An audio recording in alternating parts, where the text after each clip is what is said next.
Good Friday అంటే మంచి శుక్రవారం, శుభ శుక్రవారం. అంటే యేసుక్రీస్తు ప్రభు వారు చనిపోయిన రోజును ఏమన్నారు అంటే మంచి శుక్రవారం అన్నారు. మనకు శుభం జరిగినటువంటి రోజు మంచి రోజు.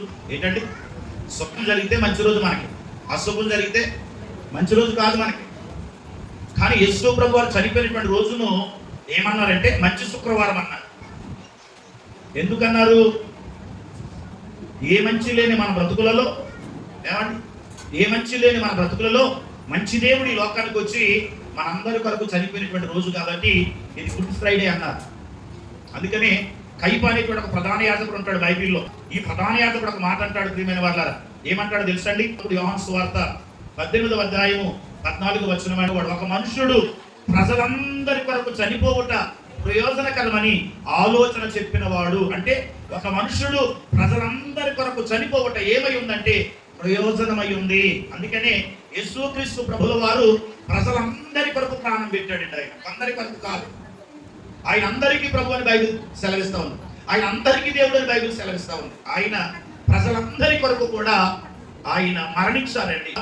మరి యేసుక్రీస్తు ప్రభు వారిని అర్ధరాత్రి వేళలో గెత్సెమనేటువంటి ఆ యొక్క స్థలములో యేసు ప్రభు వారిని తన శిష్యులలో ఒకడైనటువంటి ఇస్కరియోతు యోధ, ఏమండి, యేసు ప్రభు వారి యొక్క 12 శిష్యులలో ఇస్కరియోతు యోధ అనేటువంటి వాడు యేసు ప్రభు వారిని ముద్దు పెట్టుకుని అప్పగించబడినటువంటి రాత్రి, గురువారం రాత్రిగా మనం చూస్తాం.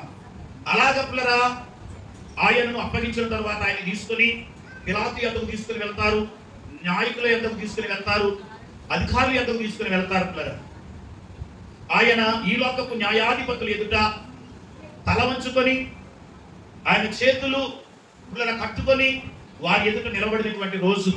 యేసుక్రీస్తు ప్రభువారు ప్రపంచానికే న్యాయాధిపతి. ఎవరండి? ప్రపంచానికే న్యాయాధిపతి. న్యాయాధిపతి అనే దేవుడు ఈ లోకానికి వచ్చిన తరువాత ఈ లోకపు న్యాయాధిపతుల యొద్ద ఆయన తల వంచుకొని చేతులు కట్టుకొని మనందరి కొరకే నిలబడినటువంటి రోజు. మనందరి కొరకే ఆయన న్యాయాధిపతి అయిన దేవుడు న్యాయము కోసము అధికారులు ఎంత నిలబడినటువంటి రోజుగా మనం చూస్తున్నామండి. ఇదంతా ఎవరి కోసం అంటే మన కోసమే. మనలను రక్షించుట కొరకు, మనలను పాపము నుంచి విమోచించుట కొరకు, మనలను పరిశుద్ధులుగా చేయుట కొరకు, మనలను ఆ నిత్య రాజ్యానికి వారసులుగా చేయుట కొరకు. అందుకని యేసు ప్రభువు ఈ లోకానికి వచ్చారు. యేసు ప్రభువు ఈ లోకానికి వచ్చిన ఉద్దేశమే మరణించడానికి. ఆయన మరణించడానికి వచ్చారండి. అందుకనే లోక పాపములను మోసుకొని పోయేటువంటి ఒక దేవుని గొర్రెపిల్లగా ఈ లోకానికి వచ్చినట్లుగా మనం చూస్తా ఉన్నాం. కనుక ప్రజలందరి కొరకు ఒక మనుషుడు చనిపోవుట ప్రయోజనకరమని యూదులకు ఆలోచించినటువంటి కైప యొక్క మాటను మనం చదువుకొని ఉన్నాం. అంటే ప్రపంచంలో ఉన్న మానవాళ్ళందరికీ కొరకు కూడా యేసు ప్రభు వారు చనిపోవుట ప్రయోజనం. ఎందుకంటే మానవాళ్ళందరి యొక్క పాపములను తీసివేయగలిగిన దేవుడు ఆయన ఒక్కరు మాత్రమే. అందుకని అన్నాడు, నేనే మార్గము, నేనే సత్యము, నేనే జీవం అన్నాడు. పుల్లరా, పిలాతు అడుగుతున్నాడు, నీ ఉద్దేశం ఏమిటంటే ఆయన అంటాడు, నేను సత్యమును గురించి ప్రకటించడానికి, సత్యమును తెలియజేయడానికి నేను పుట్టిందిని అంటున్నాడు. నేను ఎందుకు పుట్టానో తెలుసా? సత్యమును గురించి తెలియజేయడానికి నేను పుట్టానని యేసు ప్రభువు చెప్పారు. కనుక ఈ లోకంలో సత్యవంతుడనే దేవుడు ఎవరైనా ఉన్నారు అంటే కనుక ఆయన ఒక యేసుక్రీస్తు ప్రభువారు మాత్రమే. అందుకని ఆయన ఖచ్చితంగా చెప్పారు, నేనే మార్గము, నేనే సత్యము, నేనే జీవము, నా ద్వారానే తప్ప ఎవడును తండ్రి యొద్దకు నా ద్వారానే రావాలి, నా ద్వారా కాకుండా నీకెవరి ద్వారా తండ్రి యొద్దకు రాలేదని యేసు ప్రభువారు ఖచ్చితంగా చెప్పారు అన్నాడు. కనుక ఈనాడు ప్రియమైనటువంటి వాళ్ళరా, మానవాళ్ళందరి కొరకై మరణించినటువంటి ఏకైక దేవుడు యేసుక్రీస్తు ప్రభువారు మాత్రమే. మానవుల కొరకై ప్రాణం పెట్టిన దేవుడు, మానవుల కొరకై రక్తము చిందించిన దేవుడు, మానవుల యొక్క పాపములన్నీ కూడా ఆయన రక్తములో శుద్ధి చేసినటువంటి దేవుడు. ఎందుకంటే రక్తము చిందించకుండా పాపక్షమాపణ లేదు. పిల్లరా, పాత నిబంధనలో మానవుడు పాపము చేసి ఎడ్లను, కోడెలను, మేకలను వధిస్తా ఉన్నాడు తన పాపాన్ని పోగొట్టుకోవడానికి. ఎందుకంటే ధర్మశాస్త్రం చెప్పింది అలాగా. ధర్మశాస్త్రం ఏం చెప్పింది అంటే మానవుడు పాపం చేస్తే ఆ పాపాన్ని పోగొట్టుకోవాలంటే ఆ మానవుడు ఒక గొర్రెను గాని, ఒక మేకను గాని, పిల్లరా ఒక జత పావురాయిని గాని ఇలా తీసుకొని వచ్చి పిల్లరా వాని యొక్క పాపములు వాటి మీద మోపి వాటిని బలిగా అర్పించాలి. పిల్లరా ఎప్పుడైతే వాటిని బలిగా అర్పిస్తాడో ఆ మానవుని యొక్క పాపములు, పిల్లరా ఆ పావురముల యొక్క, ఆ జంతువుల యొక్క రక్తము వారి పాపములను శుద్ధి చేస్తూ ఉండేది. ఇది పాత నిబంధన ధర్మశాస్త్రం చెప్పింది. అయితే యేసుక్రీస్తు ప్రభు వారు పిల్లరా లోక పాపములను మోసుకొని పోయేటువంటి ఒక దేవుని గొర్రెపిల్లగా ఈ లోకానికి వచ్చి ఆయన మానవుల యొక్క పాపములన్నీ కూడా ఆయన పైన వేసుకుని, ఆయన భుజం మీద వేసుకుని, ఆయన వీపుపై వేసుకుని ఆయన కలువరి శిలువలో మరణించారు. అంటే లోక మానవాళిక పాపములన్నీ కూడా ఆయన వదకు తేబడినటువంటి గొర్రె పిల్లగా వచ్చి ఆయన మనందరి కొరకై మరణించినటువంటి రోజే గుడ్ ఫ్రైడే. అంటే రోజు ఆయన శిలువ మరణం ఏదో అప్పటికప్పుడు జరిగింది కాదు, కానీ ప్రవక్తలు ఏదైతే ప్రవచించారో, ప్రవక్తలు ఏదైతే తెలియజేస్తారో, పరిశుద్ధాత్మ దేవుడు ప్రవక్తల ద్వారా ఏదైతే మాట్లాడారో అది నెరవేర్చడానికి యేసుక్రీస్తు ప్రభు వారు ఈ లోకానికి తండ్రి అయినటువంటి దేవుని చేత పంపబడిన వాడిగా మనం చూస్తా ఉన్నాం పిల్లగా. అందుకనే గలతీ పత్రికలో మనం చూస్తాం. గలతీ పత్రిక 1వ అధ్యాయము 4వ వచనం అండి. మనలను మన పాపముల నుంచి విమోచించడానికి యేసుక్రీస్తు ప్రభు వారు తనకు తానుగానే ఆయన శిలువ మరణానికి అప్పగించుకున్నట్లుగా దేవుని వాక్యం సెలవిస్తా ఉంది పిల్లగా. అంటే యేసుక్రీస్తు ప్రభు వారు లేఖనముల ప్రకారముగా తనను తాను అప్పగించుకున్నారండి. దానికి రాత్రి యొక్క మధ్యాహ్న కాల పిల్లల సంగమ దైవజనుడిగా మనం చేస్తున్నాను. మనందరి కొరకై యేసుక్రీస్తు ప్రభు వారు ఆయన శిలువ మరణానికి వెళ్ళినట్లుగా వాక్యం సెలవిస్తా ఉంది. అందుకనే హెబ్రీ పత్రిక పిల్లల 9వ అధ్యాయము 28వ వచనం, ఆయన నీ కొరకు నా కొరకు పాపముగా చేయబడ్డాడు. కానీ రెండవసారి ఆయన ఎలా వస్తాడంటే పాపము లేనివాడిగా, న్యాయాధిపతిగా, తీర్పరిగా ఆయన ఈ లోకానికి రాబోతున్నారు. కానీ మొదటిసారి ఆయన ఎలాగొచ్చారంటే నా పాపములన్నీ కూడా ఆయన మీద వేసుకుని కదా, మన పాపములన్నీ కూడా తీసివేయడం కొరకై పుల్లరా ఆయన లోకానికి వచ్చినట్లుగా హెబ్రీ పుల్లరా గ్రంథకర్త అయినటువంటి మరి పౌలు గారు తెలియజేస్తా ఉన్నారు. కానీ ఈరోజు సంగమ దేవుడు నీ కొరకై నా కొరకై ఈ లోకానికి వచ్చారు. నా పాపములను తీసివేయడం కొరకై ఆయన కలువరి శిలువలో బలియాగమైనట్లుగా దేవుని వాక్యం సెలవిస్తా ఉంది. కనుక యేసుక్రీస్తు ప్రభువారు మరి ఎందుకు ఆయన శిలువలో మరణించవలసి వచ్చింది?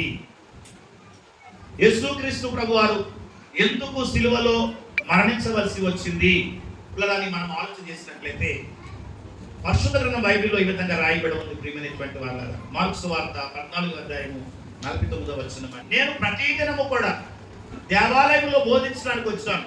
ప్రతిదినము ఈ ప్రాంతాల్లో నేను తిరిగాను. ప్రతిదినము గెత్సెమనే అనేటువంటి ప్రాంతానికి నేను వస్తా ఉన్నాను. కానీ వాళ్ళు కళ్ళ ఎదుట మీ ఎదుట నేను తిరిగినా మీరు నన్ను పట్టుకోలేదు. కానీ ఇప్పుడే ఎందుకు పట్టుకున్నారు అంటే దేవుని వాక్యం సెలవిస్తా ఉంది కదా, లేఖనములు నెరవేరడానికి లాగు జరుగుతుంది అని యేసు ప్రభు వారు చెప్తా ఉన్నారు. అంటే యేసు ప్రభు వారు ఎందుకు శిలువలో మరణించారు అంటే లేఖనమును నెరవేర్చుటకు. ఎందుకు మరణించారండి? లేఖనమును నెరవేర్చడానికి. అంటే ముందుగానే ఆయన కొరకు లేఖనములో పరిశుద్ధాత్మ దేవుడు ప్రవక్తల ద్వారా లేఖనములను రాయించాడు. ఆయన శిలువలో మరణిస్తారు, శిలువ మరణము పొందుతారు, మానవుల పాపములన్నీ కూడా ఆయన ఇదిగో మోసుకొని వెళ్తారని కదా ముందుగానే దేవుడు రాయించాడు. యెషయా గ్రంథం 53వ అధ్యాయం 1వ వచనం నుంచి యేసుక్రీస్తు ప్రభువారు భూమి మీదకి రాకముందే పరిశుద్ధాత్మ దేవుడు యెషయా భక్తుని ద్వారా ప్రవచనాన్ని పలికించాడు. ఈ లేఖనము నెరవేరబడాలి. ఏమవ్వాలండి? నెరవేర. అందుకనే మత్తయి సువార్త, మార్కు సువార్త, లూకా సువార్త, యోహాను సువార్త, 4 సువార్తలు బిడ్డలు చదువుగా మీరు విన్నారు. ఏమండి? ప్రజలందరూ అంటున్నారు, అయ్యా ఈయనను సిలువ వేయండి, ఈయనను సిలువ వేయండి అని కేకలేశారంట. అందుకనే ఆయన తృణీకరింపబడిన వాడు. ఆయన ఏమయ్యాడు? ప్రజల చేత ఏమయ్యాడు? తృణీకరింపబడ్డాడు. ఆనాడు వాళ్ళందరూ కూడా పిలాతు అంటాడు, ఈయనలో ఏ దోషము లేదు, ఈయనలో ఏ పాపము లేదు, ఇన్ని నేరాలు మీరు మోపుతున్నారు, ఒక్క నేరం కూడా ఈయనలో నాకు కనబట్టలేదు. కాబట్టి ఇదిగో పస్కా పండుగలో మనకు ఒక ఆచారం ఉంది, యూదుల ఆచారము ఏమిటంటే పస్కా పండుగ రోజున ఒకరిని మనం విడుదల చేసేటువంటి ఆచారం ఉంది కనుక ఇదిగో నేను ఇతని మీద నేరములు మోపి మీరు తీసుకొచ్చారు కనుక నేను ఇతన్ని విడుదల చేయాలనుకుంటున్నాను అన్నాడు పిలాతు. అప్పుడు వాళ్ళందరూ అన్నారు, ఇదిగో ఈయనని సిలువ వేసి ఇదిగో ఆ బందిపోటు దొంగ అయినటువంటి బరబ్బను విడుదల చేయమని కోరుకున్నారు. ఆ రోజు నీతిమంతుడైన యేసునైతే సిలువ వేయమన్నారు. ఎవరు కావాలని కోరుకుంటున్నారండి? బందిపోటు దొంగ కావాలని కోరుకు. అంటే ఈ రోజు లోకం ఎలా ఉందో తెలుసండి? లోకానికి ఎవరు కావాలో తెలుసండి? బందిపోటు దొంగలు కావాలి. ఏమండి? రకరకాల రౌడీలు కావాలి. మంచివారు లోకానికి పనికిరారు ఈరోజు. అందుకనే చూడండి, గ్రామంలో వ్యభిచారులు మసులుతున్నారు, దొంగలు మసులుతున్నారు, జూదగాళ్ళు మసులుతున్నారు, త్రాగుబోతులు మసులుతున్నారు. వీరిని ఎవ్వరు ఏమన్నారు. కానీ యేసు ప్రభు సువార్త ప్రకటిస్తే మాత్రము ఏమండి? తిడతారు, కొడతారు, ఏమండి? రకరకాల మాటలు పలుకుతారు. ఈరోజు ప్రవీణ్ గారిని చంపేశారు. ఎందుకు చంపేశారు? యేసు ప్రభు యొక్క సువార్తను ప్రకటిస్తున్నాడనే కదా. ఆయన ఏమో దొంగ, గోండా, లేకపోతే విచారం ఏమన్నానా అంటే యేసు సువార్తను ఏం చేయకూడదు, ఈ లోకంలో ప్రకటించకూడదు. యేసు ప్రభు వారు నీతిమంతుడు.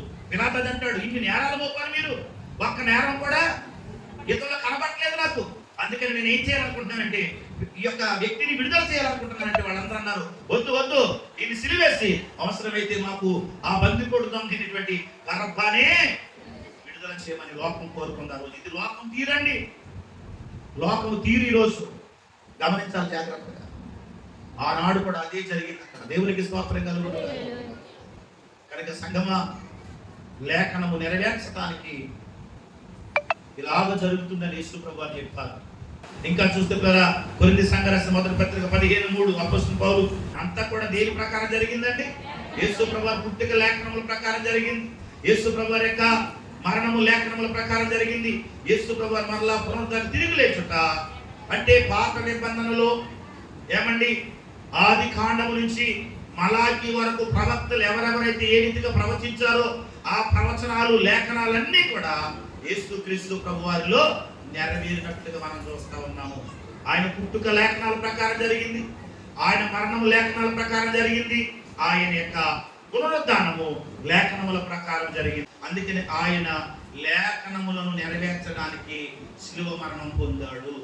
చెప్పండి, లేఖనములను నెరవేర్చడానికి శిలువ మరణం పొందాడు ఆయన. అందుకని అపోస్తలుల కార్యాల గ్రంథం 8వ అధ్యాయం 32వ వచనం, అపోస్తలుల కార్యాల గ్రంథములో రాయబడిన మాట ఏంటంటే ఆయన ఆ గ్రంథాన్ని చదవడంట రోజు యేసుక్రీస్తు ప్రభువారు ఆ సమాజ మందిరములో ఆయన ఎలా ఉన్నాడు అంటే వదకు తేబడిన గొర్రె పిల్ల ఎలాగైతే మౌనంగా ఉండిపోతుందో ఆయన కూడా అలాగే.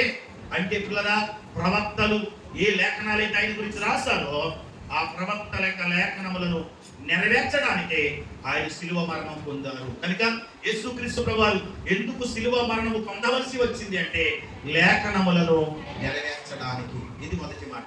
రెండవదిగా, ఎందుకు యేసుక్రీస్తు ప్రభువారు శిలువ మరణము పొందవలసి వచ్చిందంటే మన దోషములను భరించుటకు, మన పాపములను భరించుటకు. ఈ పత్రిక 8వ అధ్యాయము 12వ వచనం. కనుక మన దోషములను మన పాపములను ఆయన భరించాడు శిలువలో. మన పాపములను దోషములను భరించి శిలువ మరణానికి వెళ్ళాడు. అంటే మనకు రావాల్సిన శిక్ష ఆయన భరించాడు, ఆయన భరించాడు. అందుకని ఆయన మన దోషములను పాపములను భరించడానికి శిలువ మరణం పొందాడు. దేవునికి స్తోత్రం కలుగును. చూడండి, కీర్తన 85వ కీర్తన 2వ వచనం. అంటే యేసుక్రీస్తు ప్రభువారు వచ్చి ప్రజల దోషములు ఏం చేస్తాడో, ఆయన దోషం లేని వాడు గమనించాలి. కానీ ప్రజలకి దోషాలు ఉన్నాయి. ఎవరికి దోషాలు ఉన్నాయి? అందుకని కీర్తనకారుడు అంటాడు, నా దోషము నేను భరించాలినంతగా ఉంది అంటాడు. ఆది కాండ గ్రంథం 4:13లో నా దోష శిక్ష నేను అంటే ఇలాంటి దోషాలు మన జీవితంలో అనేకమైన కలిగి ఉన్నాం. మనం అనేకమైన కలిగి ఉన్నాం. మన చేతుల ద్వారా చేసిన దోషాలు, మన చూపుల ద్వారా చేసిన దోషాలు, ఇలాంటి దోషాలు అనేకమైన మనం కలిగి ఉన్నాం. ఈ దోషములన్నీ కూడా ఆయన తన మీద వేసుకున్నాడు. ఆయన శిలువ మరణానికి వెళ్ళాడు. ఎందుకంటే మన దోషములను భరించుట కొరకు, మన పాపములను భరించుట కొరకు ఆయన శిలువ మరణానికి వెళ్ళాడు. సంగమా, 65వ కీర్తన 3వ వచనం అండి. అంటే ప్రజలందరి దోషములు కూడా ఆయన భరించాడు. ఆ రోజు భరించలేని స్థితిలో ఉన్నాడు. అందుకని ఆయనకు స్వరూపమైనను సొగసైనను లేదంట. ఆయన ఎలాంటి వాడు? పరమగీతములో ప్రియురాలంటది ధవలవర్ణుడు, రత్నవర్ణుడు, 10,000 మందిలో పోల్చదగిన వాడు, అతికాంక్షణీయుడు అంది. అవునా? పరమగీతములో ప్రియురాలు ప్రియుడి గురించి చెప్తుంది. అంటే సంఘము ప్రియుడి గురించి చెప్తున్నటువంటి మాట. నా ప్రియుడు ఎటువంటి వాడు అంటే ధవలవర్ణుడు, రత్నవర్ణుడు, అతి సుందరుడు, అతి కాంక్షణీయుడు, 10,000 మందిలో కూడా నా పురుషుడు నేను గుర్తుపట్టగలుగుతాను, అంత సుందరుడు. దేవునికి స్తోత్రం. ఆయన సొగసైనటువంటి వాడు, సుందరుడు. అలాంటి సుందరుడు సిలువలో ఎలా అయిపోయాడు అంటండి? చూడనల్లని వాడుగా అయిపోయాడండి. చూడనల్లని వాడు, సుందరుడు అనే దేవుడు సిలువలో ఎలాగైపోయాడండి? ఎందుకు అయిపోయాడు? నీ రోగములు నా రోగములు భరించాడు, నీ వ్యసనములు నా వ్యసనములు భరించాడు, నీ దోషములు నా దోషములు భరించాడు, నీ పాపములు నా పాపములు భరించాడు. అందుకని అంత సుందరుడు చూడనల్లని వాడిగా అయిపోయాడు, సంస్థ లేని వాడిగా అయిపోయాడు, రూపం లేని వాడిగా అయిపోయాడు. నీ నా దోషములను, నీ నా పాపములను, నీ నా రోగములను భరించుటకు శిలువ మరణానికి వెళ్ళాడు. మూడవదిగా చూస్తే ఎందుకు యేసుక్రీస్తు ప్రభువారు శిలువ మరణం పొందారు అంటే కనుక నీ నా శాపములను తీసివేయడానికి. మనం అందరం కూడా ఏమై ఉన్నామంటే మన దోషములను బట్టి, మన పాపములను బట్టి శాపగ్రస్తులమై ఉన్నాము. మరి ఆ కుటుంబానికి ఏ శాపమో తెలియదు కానండి, వాళ్ళ ఇంటికి ఏ శాపమో తెలియదు కానండి, వాళ్ళ ఇంట్లో వాళ్ళందరూ కూడా అలాగే అవుతున్నారండి ఏంటో తెలియదు. ఏ శాపం వచ్చి పట్టదా ఇంటికి అని చెప్తా ఉంటారు. కొన్ని సందర్భాల్లో మన జీవితాలలో కూడా మనం చేసే పనులను బట్టి కూడా మన జీవితాల్లో ఏమొస్తాయంటే శాపములు వచ్చి పడతా ఉంటాయి. దానియేలు గ్రంథము 9వ అధ్యాయం 11వ వచనం చదవండి. ఏముందో, మేము చేసినటువంటి పొరపాట్లను బట్టి, మా తిరుగుబాట్లను బట్టి, మా అతిక్రమములను బట్టి, మా పాపములను బట్టి ఇదిగో నీవు ఆ శాపములను మా మీద కుమ్మరించితివి అంటున్నారు ఇక్కడ భక్తులు. ఇశ్రాయేలు ప్రజలు అంటున్నటువంటి మాట. నువ్వేం చేస్తావు? ఎందుకు వచ్చింది శాపం మాకంటే మా తిరుగుబాట్లు, మా అతిక్రమములు, మా పాపములు ఇవన్నీ మాకేం తెచ్చిపెట్టాయంటే శాపము తెచ్చిపెట్టాయి. అలా శాపములు కొట్టిమిట్టాడుతున్నటువంటి మానవుడిని ఆ శాపము నుంచి విడిపించాలని, ఆ శాపమును తీసివేయాలని పుల్లర ఆయన నీ కొరకు నా కొరకు శాపమయ్యాడంట. ఏమయ్యాడు? శాపమయ్యాడంట. గలతీ పత్రిక 3వ అధ్యాయము 13వ వచనం అండి. నిన్ను నన్ను శాపము నుంచి విమోచించుట కొరకై నీ నా శాపమును ఆయన మోసి సిలువకెళ్ళాడు. కనుక యేసు ప్రభువు ఎందుకు సిలువలో మరణించవలసి వచ్చిందంటే నీ నా శాపమును తీసివేయట కొరకై. నీ మీద నా మీద ఉన్న శాపములను తీసివేయట కొరకై. దేవునికి స్తోత్రం కలుగును గాక. కనుక సంగమా నీ నా శాపమును కొట్టివేసినటువంటి దేవుడై ఉన్నాడు. అందుకని పుల్లగా దేవుని సన్నిధిలో నీవు నేను కూడా మన శాపములను కొట్టివేసినటువంటి ఆ దేవుని సన్నిధిలో ఆయనను నీవు నేను స్తుతించవలసినటువంటి వారమైనా, గణపరచవలసిన వారు. యేసు ప్రభువారు ఎందుకు శిలువ మరణము పొందవలసి వచ్చిందంటే నీ నా శాపములను మోసి నీ నా శాపములను కొట్టివేయటం. ఇది 3వ మాట. 4వ మాటగా చూస్తే యేసు ప్రభువారు ఎందుకు శిలువ మరణము పొందవలసి వచ్చిందంటే ఆయన మనలను ప్రేమించారు కనుక. యోహాను సువార్త 3వ అధ్యాయం 16వ వచనం. మన కొరకు అనుగ్రహించి శిలువ మరణానికి అప్పగించాడు దేవుడు. ఎందుకంటే దేవుడు నిన్ను నన్ను ప్రేమించారు గనుక. ఎంతగా ప్రేమించారంటే తన కుమారుని క్రీస్తు వారిని శిలువ మరణానికి అప్పగించునంతగా, అంతగా ప్రేమించారు. అంటే దేవుని ప్రేమ ఎంత గొప్పదంటే నీ కొరకు నా కొరకు ప్రాణం పెట్టినంత గొప్ప ప్రేమ. క్రీస్తు మనలను ప్రేమించారు కనుకనే మన కొరకు కలువరి శిలువలో తన ప్రాణమును అర్పించారు. అందుకు శిలువ మరణానికి వెళ్ళారు. మరి మనుషుల ప్రేమ అవసరమైతే ఈరోజు మనుషుల ప్రేమ ఎలా ఉంటుందంటే, ఏమండి, కట్టుకున్న భర్తని చంపేసేటువంటి పరిస్థితులు ఈరోజు భార్య, కట్టుకున్న భార్యని చంపేసే పరిస్థితి ఈరోజు భర్త. అంటే ఈ లోక ప్రేమలు శాశ్వతమైనవి కావు. దేవుని ప్రేమ శాశ్వతమైనది, మానవులందరి కొరకు ప్రాణం పెట్టినటువంటి ప్రేమ. అంటే ఈ లోక ప్రేమ శాశ్వతమైనది, మన దేవుని ప్రేమ నిజమైన ప్రేమ. అందుకనే ఆ ప్రేమ ప్రాణం పెట్టింది మన కొరకు. మన పాపములను, మన దోషములను, మన తప్పిదములను అన్ని ఆయన క్షమించి ఆయన భుజం మీద వేసుకుని ఈ కొరకు నా కొరకు ప్రాణం పెట్టిన ప్రేమ. అంటే ఆయన ప్రేమ గొప్ప ప్రేమ అండి.